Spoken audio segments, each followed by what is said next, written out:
புதியகம் நேயர்களுக்கு வணக்கம். இந்த அழகான காலை பொழுதுல நேரம் நல்ல நேரம் நிகழ்ச்சி வாயிலாக உங்க எல்லாரையும் சந்திப்பதில் மிக்க மகிழ்ச்சி. இன்றைக்கு நம்ம நேரம் நல்ல நேரம் நிகழ்ச்சியில நமக்கு இருக்கக்கூடிய பல்வேறு ஜோதிடம், ஜாதகம், ஆன்மீகம் சார்ந்த கேள்விகளுக்கும் சந்தேகங்களுக்கும் ஒரு நல்ல வழிகாட்டியாக இன்றைய தினம் இணைந்திருக்கிறார் ஜோதிடர், பேராசிரியர் நங்கநல்லூர் டாக்டர் பஞ்சநாதன் அவர்கள். அவரை நிகழ்ச்சிக்கு வரவேற்றலாம். சார் வணக்கம். வணக்கம்மா. வணக்கம் நேயர்களே. ஓம் ஸ்ரீம் ஹ்ரீம் க்ளீம் க்ளம் கம் கணபதயே வரவரத சர்வஜனமே வஜமானாய ஸ்வாஹா. உலகெங்கும் வாழும் புதியுகம் தொலைக்காட்சி என்பவர்களே, இந்த நேரம் நல்ல நேரம் நிகழ்ச்சியில் உங்களை நான் சந்திப்பதில் பெருமகிழ்ச்சி அடைகிறேன். உங்கள் வாழ்க்கையில் நீங்கள் சந்திக்கக்கூடிய எத்தகைய பிரச்சனையாக இருந்தாலும் என்ன பண்ணுறது, நம்ம வாழ்க்கையில் அடுத்த கட்டம் என்ன பண்ணுறது அப்படின்னு கவலைப்படக்கூடியவர்களுக்கு ஆறுதலாக இருப்பது நம்முடைய ஜாதகம். அந்த ஜாதகத்தில் இருக்கக்கூடிய கிரக நிலைகள் நம்ம வாழ்க்கையில் எப்படி பிரச்சனைகள்லேருந்து நம்ம தப்பித்துக் கொள்ள முடியும் என்று வழிகாட்டும். அப்படி உங்களுடைய ஜாதகத்தை எடுத்து வச்சுக்கோங்க. உங்கள் வாழ்க்கையில் சந்திக்கக்கூடிய பிரச்சனைகள் தீர ஜோதிட ஆலோசனை தருவதற்காக நான் வந்திருக்கிறேன். உங்கள் ஆத்மார்த்த ஜோதிடர் நங்கநல்லூர் டாக்டர் பஞ்சநாதன். சார், இப்போ இந்த அக்கம் பக்கத்து வீட்டில் இருக்கிறவங்க, எதிர் வீட்டில், பக்கத்து வீட்டில் அந்த அளவுக்கு நட்பாக இல்லை, ஏதோ ஒரு பிரச்சனை இருந்துக்கிட்டே இருக்குது. காலையில் கதவு திறக்கும் போதே நம்மளை இரிட்டேட் பண்ணுற மாதிரி ஏதோ ஒரு விஷயம் அங்கே நம்ம பார்க்குறோம், இல்லை ஏதோ ஒரு விஷயம் நடக்குது, பேச்சுவார்த்தையே இல்லை, ஏதோ ஒரு சண்டை வந்துகிட்டே இருக்குது. இவங்கெல்லாம் எனக்கு நட்பாக இருக்கணும் அப்படின்னா நம்ம என்ன பண்ணலாம்? இப்போது ஜாதகத்தில் மூன்றாவது ஸ்தானம் அப்படின்னு சொல்கிறோம். அந்த மூன்றாம் வீடு பாதிக்கப்படுகிற போது அக்கம் பக்கம் வீடுகளோட உறவு நிறைய பேருக்கு பாதிக்கும். இப்போது உங்கள் ஜாதகத்தில் மூன்றாம் இடத்துல கேது இருக்குன்னு வச்சுக்கோங்களேன். இப்போ பக்கத்தில் அக்கம் பக்கம் வீடுகளில் இடிச்சு கட்டிக்கிட்டு இருப்பாங்க, அப்படிலாம் கூட இருக்கும். கட்டுமானங்களை பார்க்கலாம். நிறைய பேர் இடம் மாறி போவாங்க. இப்போ உறவுகள் சரியில்லை. அப்போ என்ன செய்கிறது? பக்கத்து வீட்டுக்கார காலையில் இருந்துச்சு அவங்க முகத்தில் தான் முழிக்கிறோம். அவங்களோட உறவு சரியில்லை, நிம்மதி இல்லாமல் போது சண்டை போட்டு எதிரி மாதிரி பார்த்துக்கிட்டோம் அப்படின்னா இதை தீர்ப்பதற்கு எளிய பரிகாரங்கள் உண்டு. என்ன பண்ணணும் அப்படின்னு கேட்டிங்கன்னா, ஜாதி முல்லை இருக்குது பார்த்தீங்களா, ஜாதி முல்லை, அப்புறம் சாமந்தி பூ, இதெல்லாம் வீட்டில் வளர்த்துக்கிட்டு வந்தாலும், அந்த செடிகள் வச்சுருந்தாலும் உங்களுக்கு உறவுகள் நல்ல உறவுகள் மலரும். இல்லைங்க எனக்கு ஃப்ளாட் சிஸ்டத்தில் இருக்கேன், என்னால் அப்படி நான் எங்கே செடியை வைக்கிறது வசதி இல்லையே அப்படின்னா நீங்கள் என்ன பண்ணணும், அந்த ஜாதி முல்லை, சாமந்தி போன்றவற்றை வாங்கி சரி வெளியிலேருந்து வாங்கிட்டு மாலையாக வாங்கி கூட திருக்கோயில்களில் சாமிக்கு அதை அணிவிக்கணும். மாலையாக அந்த மாலையை அணிவித்த பிறகு இதை என்றைக்கு பண்ணணும்னா செவ்வாய்க்கிழமை அன்னைக்கு அந்த மாலையை போட்டுவிட்டு அந்த மாலையை கொண்டு உங்கள் வீட்டில் வாசல் கிரில் கேட் இருக்கும் பாருங்க, அதில் மாட்டி வச்சாலும் போதும். இதை நீங்கள் கொஞ்சம் சில வாரங்கள் செய்து வரும்போதே உங்களுக்கும் பக்கத்து வீட்டுக்கு இடையில் இருக்கக்கூடிய பிரச்சனைகள் மாறுவதை நீங்கள் பார்க்கலாம். ஆனால் அது இறைவனுக்கு சூட்டிய மாலையாக இருக்கணும். நீங்கள் சும்மா ஒரு அழகுக்கு மாலை போடுறதா இருக்கக்கூடாது. சாமிக்கு போட்ட மாலை வேணும்னா உங்கள் வீட்டார் பேரில் வேணாலும் அர்ச்சனை பண்ணிக்கலாம். மாலையை போட்டு அது கொண்டு மாட்டினாலே பல மாற்றங்கள் தெரியும். நீங்கள் பார்த்தீங்கன்னா நிறைய பேர் கோயிலில் கொடுக்கக்கூடிய மாலையை கொண்டு வீட்டு நிலைவாசலில் மாட்டுவாங்க, ஒரு பாசிட்டிவ் வைப்பு கிடைக்கும். ஆக அப்படிப்பட்ட விஷயங்கள் சாமந்தி பூவும் ஜாதி மல்லி முல்லையும் பயன்படுத்தணும், நல்ல பலன் தருவார். சரி, இப்போ நீண்ட நாளாக இந்த பிரச்சனை இருக்கு அப்படின்னா இதனால நமக்கு மன அழுத்தமும் இருக்கும்ல சார். இப்போ சுய ஜாதகம் பார்க்கும்போது இதுக்கு ஒரு நல்ல தீர்வு நம்ம பார்க்க முடியுமா? இப்போ ஒரு மேஷராசிக்காரங்க இந்த மாதிரி சொல்றாங்க, எனக்கு பக்கத்து வீட்டோட உறவு சரியில்லை, எனக்கு மன அழுத்தம் வருது அப்படின்னு ஒரு மேஷராசிக்காரங்க சொன்னாங்கன்னா, பொதுவாக அவர்கள் என்ன பண்ணணும்னா, முருகப்பெருமான் இருக்கார் பாருங்க, அந்த முருகன் கோயில் மலை ஏறி செல்ல வேண்டிய அதில் அந்த படிகள் ஏறி முருகப்பெருமானை போய் வழிபாடு செய்வது. அப்படி போய் வழிபாடு செய்வதும் முருகன் கோயிலில் கொடுக்கக்கூடிய குங்குமத்தை கொண்டு நெற்றியில் வைப்பதும் மேஷராசிக்காரங்களுக்கு இப்படி அக்கம் பக்கத்து வீடுகளோட பிரச்சனை இருந்தால் அது நீங்குவதை நீங்கள் பார்க்கலாம். சரி, ரிஷபராசிக்காரங்க கேட்குறாங்க, சார் எங்களுக்கு இருக்க பிரச்சனை, நாங்கள் எதை தொட்டாலும் எங்களுக்கு பிரச்சனை ஆகுது, எங்கே சொத்து வச்சுருக்கோம் அங்கே கூட பிரச்சனை ஆகுது அப்படின்னு ஒரு ரிஷபராசிக்காரங்க சொன்னாங்கன்னா அவங்க என்ன பண்ணணும்னு கேட்டிங்கன்னா, திங்கட்கிழமை அன்னைக்கு பக்கத்தில் என்ன கோயில் இருக்கோ அந்த கோயிலில் நடக்கக்கூடிய அபிஷேகத்தை போய் பார்க்கணும். அம்மனுக்கு அபிஷேகம் நடக்கும் பாருங்க, அந்த அபிஷேகத்தை திங்கட்கிழமை ரிஷபராசிக்காரங்க போய் பார்த்தாங்கன்னா மனசுக்கு ஒரு தெளிவு, ஒரு தைரியம், பக்கத்து வீடுகளோடு இருக்கக்கூடிய பிரச்சனைகள் தீர்வதை கண்கூட பார்க்கலாம், ரொம்ப நல்ல பலன் தரும். மிதுன ராசிக்காரங்களுக்கே ஒரு பிரச்சனை, அவங்க கேட்குறாங்க, சார் எனக்கு எதை எடுத்தாலும் சிக்கலாக இருக்குது, பிஸ்னஸ் பண்ணுறேன், பக்கத்தில் உள்ள கடையோடு எனக்கு பிரச்சனை, பக்கத்து வீடு மட்டும் இருக்க வேண்டியது இல்லையா, பக்கத்து கடையோட பிரச்சனை, இல்லை நான் ஒரு ஸ்டூடெண்ட்டாக இருக்கேன், என் கூட இருக்கக்கூடிய மற்ற ஸ்டூடெண்ட்ஸோட எனக்கு ப்ராப்ளம் இருக்குது, எனக்கு இந்த மாதிரி சிக்கல்கள் இருக்கு, நான் தீர்றதுக்கு என்ன பண்ணணும் அப்படின்னு மிதுன ராசிக்காரங்க கேட்டாங்க அப்படின்னா, ஞாயிற்றுக்கிழமை அன்னைக்கு இவர்கள் என்ன செய்யணும்னா பிள்ளையார் வழிபாடு செய்யணும். ஞாயிற்றுக்கிழமைகளில் பிள்ளையாருக்கு இவர்கள் தோப்புக்கரணம் போட்டுக்கிட்டு வந்தாலும், பிள்ளையார் கோயிலில் போய் இவர்கள் வழிபட்டு வந்தாலும் எருக்கம்பூ மாலை இருக்கு பாருங்க, பிள்ளையாருக்கு அணிவித்து வந்தாலும் உடனடியாக பிரச்சனைகள் தீர்வு. ஓ, இப்படி நல்ல பலன் கிடைக்குது. சரி. கடகராசிக்காரங்க கேட்குறாங்க, சார் எங்களுக்கு பிரச்சனை இருக்குது, எங்களுக்கு வந்து கம்யூனிகேஷன் ப்ராப்ளம் இருக்கும். பல கடகராசிக்காரங்களுக்கு அமைதியாக இருப்பாங்க, மனசுக்குள்ளே சில போராட்டம் இருக்கும். அப்போ கம்யூனிகேட் பண்ண தெரியல, எனக்கு அக்கம் பக்கத்து வீட்டோட அவங்க தப்பு பண்ணுறாங்கன்னு தெரியுது, என்னால் சொல்ல முடியல, பிரச்சனை இருக்குது அப்படின்னு நினச்சாங்கன்னா இவர்கள் என்ன செய்யணும் அப்படின்னா, புதன்கிழமை அன்னைக்கு அந்த புதன்கிழமையை தேர்ந்தெடுக்கணும். புதன்கிழமை அன்னைக்கு நரசிம்மர் இருக்கார் பாருங்க, நரசிம்மர் வழிபாடு செய்யணும். நரசிம்மருக்கு இவங்க செய்ய வேண்டியது என்னன்னு கேட்டிங்கன்னா, அவங்க அங்கே நடக்கக்கூடிய அந்த ஜடாரி சாதிப்பாங்க பாருங்க, அதை தலையில் வாங்கிக்கிட்டாலும் இவங்களுக்கு பலன் தான். அவங்க துளசி மாலை வாங்கி போட்டாலும் பலன் தான். இது வந்து கடகராசிக்காரங்க புதன்கிழமை செய்யணும். அக்கம் பக்கத்து வீடுகளுடைய உறவு மலரும். இவங்களுக்கு கம்யூனிகேஷன் சரியில்லைன்னா அதுவும் சரியாகும். சில பேர் கம்யூனிகேஷன் செக்டரில் ஒர்க் பண்ணுவாங்க, வேலையில் பிரச்சனை இருக்கும். சரி, அந்த கடகராசிக்காரர்களும் இந்த பரிகாரத்தை பண்ணி பார்க்கலாம். நரசிம்மருக்கு துளசி மாலை வாங்கி போனால், சில சமயம் ரெட்டை மாலையாக வாங்கி போட்டீங்க வச்சுக்கோங்க, உடனடி பலன் தான். சரி. அடுத்தது சிம்மராசிக்காரங்க கேட்பாங்களே, ஏன்னா சிம்மராசிக்காரங்க படுற கஷ்டம் கொஞ்சம் நெஞ்சம் இல்லை. அஷ்டமத்து சனி அவங்களை ஆட்டி படைச்சுக்கிட்டு இருக்கு. நிறைய பேர் வேதனையில் சொல்லிக்கிட்டே இருக்காங்க, பிரச்சனைகள் தேடி வர்றதா சொல்றாங்க. பாருங்க, சும்மா இல்லாமல் பிரச்சனைகள் உங்களுக்கு தேடி வருது. அப்போ சிம்மராசிக்காரங்களுக்கு என்றைக்குமே இந்த மாதிரி பிரச்சனைகள், அக்கம் பக்கத்து வீடு இல்லைடா திருமணத்தில் பார்த்தீங்கன்னா இவங்க பேசிக்கிட்டு இருப்பாங்க. முதல்ல திருமணம் ஃபிக்ஸ் ஆகிற மாதிரி இருக்கும். அந்த திருமணமாக போகிற பெண்ணோடு இவங்க பேசவே பிரச்சனைகள் அதிகமாகும். ஒரு தடவை பேசினா பரவாயில்ல, ரெண்டு தடவை பேசினா அதிகமாக சேட் பண்ணி பேசுவாங்க. நடக்கணும்னு நினைக்கிற திருமணம் கூட சில சமயம் நடக்காமல் போயிடுது இவங்க அதிக பேசினாலேயே. அப்போ இந்த மாதிரி சிக்கல் இவங்களுக்கு வருதே, இதை என்ன பண்ணலாம் அப்படின்னா, ஒரு முறை சமயபுரம் போயிட்டு வரணும். சமயபுரத்தில் அதிகாலையில் நடக்கும் பாருங்க பூஜை, அந்த பூஜையில் போய் சிம்மராசிக்காரங்க கலந்துக்கிட்டு வரணும். அப்போ இவங்களுக்கு அக்கம் பக்கத்து வீட்டு பிரச்சனையாக இருந்தாலும் தீருது, திருமணத்தில் வரக்கூடிய தடைகளாக இருந்தாலும் தீருது.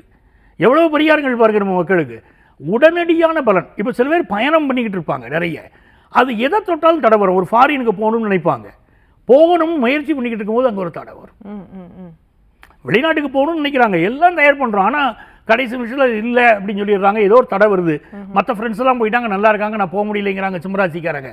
அவர்கள் கூட சமயபுரத்தில் போய் வழிபாடு செய்வது, இல்லாட்டா அங்க பிரதட்சணம் செய்வது, இதெல்லாம் ரொம்ப நல்ல பலன் சிம்மராசிக்காரங்களுக்கு கொடுக்கும். சரி, கன்னிராசிக்காரங்களுக்கு பார்த்தீங்கன்னா 7ஆம் இடம் சொல்லக்கூடிய மீனம் வந்து பாதகஸ்தானம். மிகப்பெரிய பிரச்சனைகள் இவங்க வாழ்க்கையில, இவங்க திருமண வாழ்க்கையிலேயே சந்திச்சுக்கிட்டு இருப்பாங்க. அதே மாதிரி அக்கம் பக்கத்து வீடுகளில் வந்து சில பிரச்சனைகள் இருக்கும். 3ஆம் இடத்துல சந்திரன் நீச்சமாகுது, பக்கத்து வீட்டுக்காரங்க ஒரு கலகலப்பாக பழகலையே அப்படின்னு கன்னிராசிக்காரங்களுக்கு தோணும். ஏதாவது ஒரு பிரச்சனைகள் நடக்குது அப்படின்னு வச்சுக்கோங்களேன், இவங்க கம்யூனிகேஷன்லேயும் ப்ராப்ளம் இருக்கும். சில சமயம் கோவப்பட்டு பேசிடுவாங்க. ஆமாம், அந்த கோவப்பட்டு பேசுகிறதாலேயும் இந்த கன்னிராசிக்காரங்களுக்கு பிரச்சனை வரும். இவங்க என்ன செய்யலாம் அப்படின்னு கேட்டிங்கன்னா, இவர்கள் செய்ய வேண்டியது வந்து, இவர்கள் வந்து மிக முக்கியமாக பெற்ற தாய்க்கு தேவையான விஷயங்களை வாங்கி கொடுப்பதும் இவர்களுக்கு பெரிய முன்னேற்றத்தை கொடுக்கும். அவங்களுக்கு வயதான பெண்மணிகளுக்கு செய்யக்கூடிய உதவிகளும் பெரிய வெற்றியை கொடுக்கும். கோயிலில் நடக்கக்கூடிய அபிஷேகத்தை பார்க்கணும், நிறைந்த வெற்றிகள் வரும். நம்ம தொடர்ச்சியாக இவங்கெல்லாம் ஒரு நேரத்தை பேசிட்டு வருவோமே, ஏன்னா நம்ம அன்பு நேயர்கள் காத்திருப்பாங்க. சார், ஒரு பேசிக்கான கொஷின் தான். வீடு வந்து நெகட்டிவாக இருக்குது அப்படின்னும் போது எல்லாருக்குமே ஒரு டவுட் இருக்கும், செய்வனை வச்சுட்டாங்க, இல்லை ஏதோ ஒரு நெகட்டிவான ஒரு துர்சக்தி இருக்குது அப்படின்னா சொல்கிறாங்க இல்லையா? ஸோ இதில் நிவர்த்தி ஆகிறதுக்கு ஏதாவது பரிகாரம் சொல்லுங்கள். அதாவது பொதுவாக இந்த மாதிரி ஒரு வீடுகளில் ஒரு கெட்ட சக்தி இருக்குது, நீங்கள் சொல்கிறாப்புல செய்வினை தோஷத்தை பலர் பயப்படுறாங்க, இப்படி சிக்கல் இருக்குங்கிறாங்க. அது எப்படி தெரிஞ்சுக்கிறது இவங்களுக்கு இருக்குது இல்லைங்கிறது எப்படி தெரிஞ்சுக்கிறது? மிக முக்கியமாக வீட்டில் ஒரு துர்வாடை அடிச்சுக்கிட்டே இருக்கும். நாங்கள் வந்து நீங்கள் சாமிக்கு ஊதுபத்தி ஏற்றி வச்சு பாருங்கள், நல்ல பூக்களை போட்டு பாருங்கள், நீங்கள் என்ன பண்ணினாலும் இந்த வீட்டில் அந்த வாடை இருந்துக்கிட்டே இருக்கும். ரெண்டாவது விஷயம் பார்த்தீங்கன்னா, யாருக்கு வந்து அந்த கெட்ட சக்தி ஏவி விடப்பட்டிருக்கிறதோ உடம்பு கருக்க ஆரம்பிக்கும். இதெல்லாம் ஒரு எளிமையாக நீங்கள் தெரிஞ்சுக்கலாம், என்ன இருக்குது உண்மைதானான்னு முதல்ல நேயர்கள் அவங்கள பார்த்துக்கலாம்ல. உடம்பு கருக்க ஆரம்பிக்கும் போதே அது தெரிய ஆரம்பிச்சிடும். அதே மாதிரி நைட் தூங்குறாங்க, திடீர்னு பயந்து முழிக்கிறது, தூக்கத்தில் திடீர்னு பயந்துக்கிட்டு வந்து கத்துவாங்க பாருங்கள், அலறுவாங்க பாருங்கள், அப்படியெல்லாம் விஷயம் நடக்க ஆரம்பிக்கும், பார்க்கலாம். நாக்கில் புண்ணு வரும், இது முக்கியமான விஷயம். அப்போ நாக்கில் புண்ணு வர எல்லாருக்கும் துஷ்டசக்தி இருக்கானா? அது கிடையாது. இந்த அறிகுறி இருக்கக்கூடியவர்களுக்கு அந்த அறிகுறியை நீங்கள் சேர்த்து பார்க்கணும், அது இருக்கான்னு. ஏதாவது ஒரு இந்த 2-3 அறிகுறிகள் தெரியும். வீட்டில் வந்து துர்வாடை அடிக்குதா, உடம்பு கருக்க ஆரம்பிக்குதா, நாக்கில் புண்ணு வருதா, தூக்கத்தில் அடிக்கடி திடீர்னு ஒரு முழிப்பு வந்து ஒரு பயந்துக்கிட்டு அலறிக்கிட்டு முழிக்கிறாங்களா, அந்த மாதிரியான விஷயங்கள் இருக்கான்னு இதெல்லாம் தொடர்ச்சியாக பார்த்து தான் ஒரு முடிவுக்கு வரணும். சரி. ஏதோ ஒன்று நாக்கில் புண்ணு வருதுன்னா நீங்கள் டாக்டரை போய் பார்க்கணும், அதை விட்டுட்டு இதை போய் நினச்சிக்கிட்டு இருக்கக்கூடாது. அதனால கற்பனையாகவே பலர் அப்படி நினச்சிக்கிட்டு இருக்காங்கம்மா. உண்மையாக இருந்தால் இந்த அறிகுறிகள் இருக்காங்க, நம்ம செக் பண்ணிக்கலாம். சரி, ஓகே சார். இதுக்கான பரிகாரம் அப்படிங்கிறது இதுக்கு பரிகாரம் என்பது அவங்கவுங்க ஜாதகப்படி தான் நம்ம பார்க்கணும். ஏன்னா இது அறிகுறிகள் தான். அப்போ எல்லாருக்கும் இந்த அறிகுறிகள் ஒரே மாதிரி அப்படின்னு நம்ம எடுக்கக்கூடாது. அதனால என்ன ஒவ்வொரு லக்னத்துக்காரங்களுக்கும் ராசிக்காரங்களுக்கும் அது வித்தியாசப்படும். ரெண்டாவது இதுக்கெல்லாம் முக்கியமாக பார்க்கறது பிரசன்னம் அப்படிங்கிறது தான் பார்க்குறோம். பிரசன்னத்தில் என்ன ஒரு லாபம்னா, என்ன பிரச்சனை ஆக்சுவலாக இப்போ இருக்கோ அந்த பிரச்சனையை பிரசன்னம் காட்டி கொடுக்கும். அந்த பிரச்சனையை அழகாக தீர்க்கக்கூடிய வழிமுறைகளை எல்லாம் அந்த பிரசன்னம் சொல்லி கொடுக்கும். சரி. இப்போ ஒன்றுமே இல்லை, நீங்கள் இந்த கெட்ட சக்தி மட்டும்தான் இல்லை, ஒரு வீட்டில் வாஸ்து ப்ராப்ளம் இருக்கு அப்படின்னு ஃபீல் பண்ணுறாங்க. நீங்கள் பிரச்சனை பார்த்தாலே அதில் தெரிஞ்சிடும் வாஸ்து ப்ராப்ளம் இருக்கா இல்லையா, எப்படி தீர்க்கணும் எல்லாமே தெரியும். ஸோ அந்த நேரத்தில் போடப்படக்கூடிய பிரச்சனைகளே நல்ல பதில் சொல்லுது. சரி, ஆமாம், மிக்க நன்றி சார். இப்போ நம்ம அந்த அக்கம் பக்கத்து வீட்டில் தொழில் ஸ்தாபனங்களில் பக்கத்தில் நட்பா இல்லை அப்படிங்கிற விஷயத்தை பேசிட்டு இருந்தோம். துலாம் ராசிக்காரர்கள் என்ன பண்ணணும்? நம்ம நேயர்களுக்காக காத்துக்கிட்டே இருப்பாங்க. ஏன்னா 6 ராசிக்கு சொல்லிட்டு விட்டாரு, நம்ம ராசி வரும்போது அது பதில் சொல்லலையே அப்படின்னு காத்துக்கிட்டு இருப்பீங்க. துலாம் ராசி பொதுவாகவே நீங்கள் துலாம் ராசிக்காரங்களை பார்த்தீங்கன்னா ரொம்ப நீதி, நேர்மை, நியாயம்னு வாழக்கூடிய ஒரு ராசி. இந்த துலாம் ராசிக்கு தராசுன்னு ஒரு சிம்பல் கொடுத்தான். இந்த சிம்பல் எப்படின்னு கேட்டிங்கன்னா, எதுலேயுமே நியாயமாக இருக்கணும் அப்படிங்கிறதுக்காக. மிகப்பெரிய மனிதர்கள்லாம் துலாம் ராசியில் பெரிய வெற்றி பெற்ற மனிதர்கள் துலாம் ராசியில் பிறந்தவங்க. துலாம் ராசிக்கு என்ன பிரச்சனை வரும்னா, அக்கம் பக்கத்து வீட்டோட ஒரு பிரச்சனை இருந்தால் இவர்களுக்கு உடல்நலம் பாதிக்கும். நிறைய துலா ராசிக்காரங்களுக்கு பார்த்தீங்கன்னா பொறாமையினால, கண் திருஷ்டியினால உடல்நல பாதிப்புகளை அவங்க ஃபீல் பண்ணுவாங்க. என்னன்னே தெரியலங்க, எங்களுக்கு மட்டும் உடம்பு பாதிக்குது அப்படின்னு பல துலா ராசிக்காரங்க சொல்லிட்டு இருப்பாங்க. நான் சொல்லும்போது இப்போ ஆமாம் ஆமான்னு சொல்லிட்டு இருப்பாங்க அவங்க. அப்படி ஒரு சூழ்நிலை அவர்களுக்கு இருக்கும். அப்போ இவர்களுக்கு அக்கம் பக்கத்து வீட்டோட இப்படி சிக்கல் இருக்குது அப்படின்னு சொன்னால், இவர்களுக்கு முக்கியமாக வியாழக்கிழமை இருக்குது பார்த்தீங்களா, அந்த வியாழக்கிழமை அன்றைக்கு சிவன் கோயிலுக்கு போகணும். சரி. சிவன் கோயிலில் காட்டக்கூடிய தீபம் இருக்குது பாருங்க, அந்த தீபம் கற்பூர தீபம், அங்கே கோயிலில் காட்டக்கூடிய தீபத்தை முதல்ல கண்களால் அது ஒத்திக்கணும், அது முக்கியம். நந்தியுடைய காதுகளில் இவங்களுக்கு என்ன பிரச்சனையோ அந்த பிரச்சனையை சொல்லிக்கிட்டு வந்தாலும் இவங்க ப்ராப்ளங்கள் சால்வ் ஆகிறத பார்க்கலாம். மிக முக்கியமாக உடல்நல பிரச்சனை, வேலை பிரச்சனையும் இருக்கும். இது யாருக்கு? துலா ராசிக்காரங்களுக்கு. அதே மாதிரி நிறைய துலா ராசிக்காரங்களுக்கு திருமண வாழ்க்கையில் பிரச்சனையை கொடுக்கும். இதெல்லாம் அக்கம் பக்கத்து வீட்டுக்காரங்களுடைய பொறாமை, சொந்தக்காரர்களின் பொறாமை, திருமண வாழ்க்கையே டைவர்ஸ் ஆகிற அளவுக்கு கூட பல இடங்களில் பாதிப்பு இருக்கும். அவர்களெல்லாம் அப்படி சிவபெருமான் கோயிலில் போய் நந்தியுடைய காதுகளில் தன்னுடைய குறைகளை சொல்றது, சிவபெருமானுக்கு காட்டக்கூடிய தீபத்தை பார்ப்பது, அதுபோக அவங்கவுங்க ஜாதகத்தில் இருக்கக்கூடிய பரிகாரத்தை செய்து கொள்வது அற்புதமான பலன் தருமே. சரி, அது முக்கியம். அடுத்த ராசி விருச்சிக ராசி. இந்த விருச்சிக ராசிக்காரங்க பார்த்தீங்கன்னா ரொம்ப ஸ்ட்ரைட் ஃபார்வர்டு. ஓகே. ஆஃபீஸாக இருக்கட்டும், வீடாக இருக்கட்டும், இவங்களுக்கு எதிரிகள் அதிகம். இவங்க ரொம்ப நியாயமாக நடந்துக்கிட்டார். ஒரு அப்பா விருச்சிக ராசிக்காரராக இருக்கார், அவங்க வீட்டில் பையங்களுக்கு கூட அவரை பிடிக்காது. எங்கள் அப்பா ரொம்ப ஸ்ட்ரிக்ட்டுங்க, எதுக்கு எடுத்தாலும் இப்படி நடந்துக்கோ அப்படி நடந்துக்கோன்னு சொல்லிக்கிட்டே இருப்பார். ஒரு விஷயம் கூட எங்களை ஃப்ரீயாக இருக்க விட மாட்டார். அவர் சொல்கிறத கேட்குற அவருக்கு அடிமைகளாக நாங்கன்னு பல பேர் பேசுவாங்க. பட் அவருக்கு எப்படி இருக்கும்னா, அந்த குடும்பத்தை முன்னேற்றணும் அப்படிங்கிற எண்ணம் இருக்கும். அப்படி விருச்சிக ராசிக்காரங்களுக்கு அப்படி ஒரு பிரச்சனை இருந்தால், அதே மாதிரி அக்கம் பக்கத்து வீடுகளோடு அவங்களுக்கு பிரச்சனை இருந்தால் இவங்க என்ன பண்ணணும்னா ஐயப்பன் வழிபாடு செய்யணும். சரி, வழிபாடு செய்தால் பெரிய நன்மைகள் வரும். நம்முடைய நேயர்களுடைய யார் ஒன்று பெற்று நம்ம பேசிட்டு மீண்டும் தொடரலாம். நன்றி சார். தொடர்ந்து பேசலாம். ஒரு அழைப்பாளர் இருக்காங்க. வணக்கம், உங்க பேர் சொல்லுங்க. இணைப்பில் இருக்கீங்க, உங்க பேருமா? மோகனாங்க, நாங்க மேட்டூர்ல இருந்து பேசுறோம். ஓகே, யாருக்கா கேக்குறீங்கம்மா? எங்க பையனுக்காக கேக்குறோம். பையனோட பேரு, வயது சொல்லுங்க. பையன் பேரு ராமச்சந்திரன். வயது 1996. Date of birth 4/10/96. சரிம்மா. ராசி, நட்சத்திரம், லக்னம் சொல்லுங்க.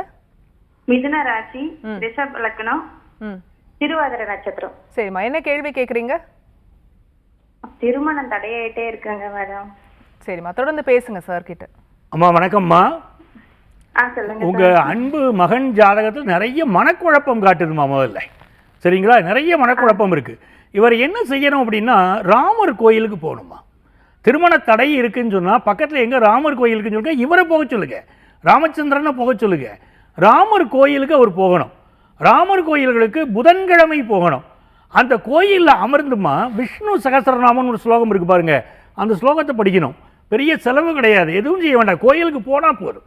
கோயிலில் உட்காந்துக்கிட்டு விஷ்ணு சகஸ்ரநாமத்தை புதன்கிழமைகளில் கோயிலில் போய் இவர் படிக்க ஆரம்பித்தாருன்னா இவருக்கு இருக்கக்கூடிய திருமண தடைகள் விலகுவதை நீங்கள் கண்கூட பார்க்கலாம்.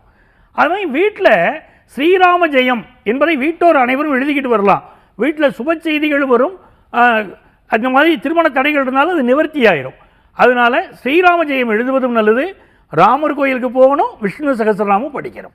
அது செய்ய சொல்லுங்க. நன்றி அழைத்தமைக்கு. அடுத்த அழைப்பாளர் யாருன்னு பார்க்கலாம். வணக்கம், உங்க பேர் சொல்லுங்க. இணைப்பில் இருக்கீங்க, உங்க பேரு எந்த ஊர்ல இருந்து?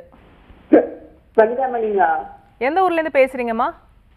கோயம்புத்தூர் மேடம். சரிம்மா, யாருக்கா கேக்குறீங்க? என் மகனுக்காக கேக்குறேங்க. மகனோட பேரு வயது சொல்லுங்க. பிரபாகர். 17/7/1999. சரிம்மா, ராசி நட்சத்திரம் லக்னம் சொல்லுங்க.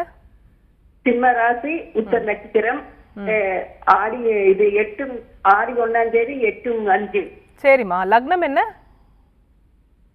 லக்னம் மகர லக்னம். சரிம்மா, உங்க கேள்வி என்னவோ கேட்கலாமா? கேளுங்க. அம்மா வணக்கம்மா. சார் நன்றிங்க சார், ரொம்ப சந்தோஷம். ரொம்ப சந்தோஷமா. மகன் பேர் என்னம்மா? மகன் பிரபாகர் சார். பிரபாகருக்கு என்ன கேட்கணுமா? பிரபாகருக்கு தொழில் நல்லா இருக்கணும், மேரேஜ் எப்பாவும் கேட்பேங்க சார். சரிங்கம்மா. அதாவது பிரபாகர் ஜாதகப்படிமா இப்போ அஷ்டமத்து சனி தொடர்பு இருக்கு அவருக்கு. சரிங்களா? ஒரு 2 ஆண்டுகளுக்கு பிறகு தொழிலில் நல்ல வளர்ச்சி வரும். அது வரைக்கும் பொறுமையாக அவர் என்ன வேலை செய்யணும்னு நினைக்கிறாரோ அந்த வேலையை பொறுமையாக செய்துட்டு இருக்கணும். இந்த தொழிலை விட்டுறக்கூடாது, அதுதான் முக்கியம். அதே போல திருமணத்திற்கு இந்த ஆண்டே அவருக்கு கூடி வரக்கூடிய அளவிற்கு அவருக்கு வருது. வயசு அவருக்கு இப்போ திருமண பருவத்துக்குரிய விஷயங்கள் நடக்குது. திருமணம் இந்த ஆண்டே கூடி வரக்கூடிய யோகமும் இருக்குமா? வாழ்த்துக்கள்மா. சார், நீண்ட நாளா மனசுக்குள்ள இருக்கக்கூடிய ஒரு விஷயம் இல்ல, ஏதோ ஒரு நீண்ட நாளமா ஒரு தடைகள் இருந்துகிட்டே இருக்கு, இதெல்லாம் நிவர்த்தி ஆகணும்னா ஒரு பரிகாரம் சொல்லுங்க. எந்த ஒரு காரியத்தை தொட்டாலும் தடை. ரொம்ப நாளாக முயற்சி பண்ணுறோம், காரியம் நடக்க மாட்டேங்குது. ஒரு வீடு கட்டணும்னு நினைக்கிறோம் வச்சுக்கோங்களேன், ரொம்ப நாளாக நினைக்கிறோம், காரியம் நடக்கலை. ஒரு வேலை விஷயத்தில் ரொம்ப நாளாக தடை இருக்குது. இப்படி எதை தொட்டாலும் நடங்க. எங்கள் வீட்டில் எதுவுமே சரியாக நடக்கலை. நீண்ட கால பிரச்சனைகளுக்கு என்ன பண்ணணும்னா ஒரு 48 நாள் பரிகாரம், ரொம்ப எளிய பரிகாரம். புருஷ சுக்தம்னு ஸ்லோகம் இருக்குது பாருங்க. இந்த ஸ்லோகத்தை வீட்டில் நீங்கள் விளக்கேற்றி வச்சுக்கிட்டே சொல்லலாம். 48 நாள் ஒரு குறிப்பிட்ட காரியத்தை நினச்சிக்கிட்டு சொல்லணும். டெய்லி மாற்றிக்கிட்டே இருக்கக்கூடாது. எனக்கு நேற்றுக்கு அல்வா வேணும், இன்றைக்கி ஜிலேபி வேணுங்கிற மாதிரி இருக்கக்கூடாது. ஒரே காரியத்தை இவங்க இந்த மாதிரி எனக்கு வேலை கிடைக்கணும் அப்படின்னு வேண்டிக்கிட்டு 48 நாள் புருஷ சுக்தம் ஸ்லோகத்தை சொன்னால் உடனடியான பலன், கைமேல பலன் கிடைக்கும். உங்களுக்கு எவ்வளவு பெரிய காரிய தடை இருந்தாலும் நிவர்த்தி ஆகும். நியாயமான வேண்டுதலாக இருக்கணும். அவ்வளவு. மிக்க நன்றி சார். நம்ம தொடர்ந்து பேசலாம். ஒரு அழைப்பாளர் இருக்காங்க. வணக்கம், உங்க பேர் சொல்லுங்க. சுமதி. எந்த ஊர்ல இருந்து பேசுறீங்கம்மா? உளுந்தூர்பேட்டை. சரிம்மா, டிவி வால்யூம் குறைச்சிடுங்க. யாருக்கா கேக்குறீங்க? பையனுக்காக. பையனோட பேரு வயது சொல்லுங்கம்மா. பிரவீன் பாலாஜி. 29/5/93. சரிம்மா, ராசி நட்சத்திரம் லக்னம் சொல்லுங்க. சிம்ம ராசி, பூர நட்சத்திரம். தனுர் லக்னம். சரிம்மா, என்ன கேள்வி கேக்குறீங்க? வேலை கிடைக்க மாட்டேங்குது, கல்யாணம் ஆக மாட்டேங்குதுமா. சரிம்மா, தொடர்ந்து பேசுங்க சார் கிட்ட. அம்மா வணக்கம்மா. வணக்கம் சார், ரொம்ப சந்தோஷம் சார். உங்க லைனை ரொம்ப நாள் ட்ரை பண்ணிட்டு இருக்கேன். ரொம்ப மகிழ்ச்சி அம்மா. இதுல லைன் கிடைக்கலன்னா நீங்க கவலைப்பட வேண்டாம்மா. எங்களுக்கு நீங்க நேரடியாகவும் எங்கள்கிட்ட ஜோதிட ஆலோசனை பெற முடியும். உங்களுக்கு நம்ம இதை சொல்லிக்கிட்டே இருக்கோம். இந்த நிகழ்ச்சியிலே உங்களுக்கு நான் சொல்றேன், நிறைய பேருக்கு இந்த நிகழ்ச்சியில லைன் கொடுக்க முடியாது இல்லையா? சில பேருக்கு தான் கொடுக்க முடியும். அதனால் கொடுக்காத நண்பர்கள் எங்கள் அலுவலகத்தையும் தொடர்பு கொண்டு பல பேர் எங்களுக்கு அந்த ப்ரோக்ராமில் எங்களுக்கு பேசணும் அப்படின்னு கேட்குறீங்க. இருக்கக்கூடிய நேரத்திற்குள்ளே தான் அது பேச முடியும். அப்படிங்கிறதுனால குறிப்பிட்ட காலர்ஸ் தான் அட்டன் பண்ண முடியுது. இதில் நீங்கள் நேரடியாக எங்கள் அலுவலகத்தை தொடர்பு கொண்டு நீங்கள் பேசலாம். முறைப்படியான கட்டணம் செலுத்தி அந்த ஆலோசனையை பெற முடியும். உங்களுடைய அன்பு மகன் ஜாதகத்தில் எப்படித்தாம்மா இருக்குது, கடுமையான தடைகள் காட்டுது. இது ஒரு வரியில் இந்த பரிகாரம் பண்ணுங்க இது சரியாயிடும் சொல்லக்கூடிய அளவுக்கு இல்லை. நீங்கள் நேரடியாகவோ ஆன்லைன் மூலமாகவோ எங்களை கன்சல்ட் பண்ணுறது தான் உங்களுக்கு நல்ல பலனை நான் தர முடியும். ஸோ எங்கள் அலுவலகத்தை தொடர்பு கொள்ளுங்க. உங்களுக்கு வாழ்த்துக்கள். நன்றிம்மா கால் பண்ணதுக்கு. அடுத்த அழைப்பாளர் யாருன்னு பார்க்கலாம். வணக்கம், உங்கள் பேர் சொல்லுங்க. மேடம், நான் சுஷிலா பேசுறேன் மேடம். எந்த ஊர்லேருந்து பேசுறீங்கம்மா? சத்தீஸ்கர்ல இருந்து மேடம். சரி, யாருக்கா கேட்குறீங்க? பையனுக்காக கேட்கணும் மேடம். பையனோட பேரு வயது சொல்லுங்கம்மா.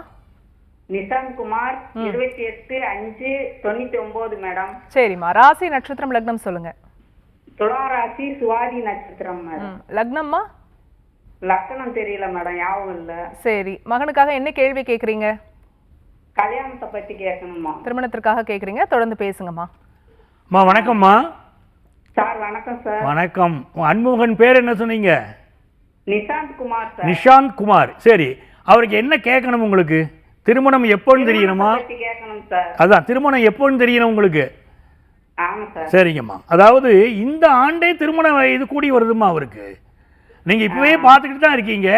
அவருக்கு திருமணம் கூடி வரும். வடக்கு திசையிலேருந்து பெண் அமைவார். அப்படிப்பட்ட அமைப்பு அவருக்கு இருக்குது. நீங்கள் வந்து திருமண தடைன்னு நீங்கள் ஃபீல் பண்ணீங்கன்னா பக்கத்தில் இருக்கக்கூடிய கோயிலில் போய் வெள்ளிக்கிழமை நெய் தீபம் போட்டுட்டு வாங்க.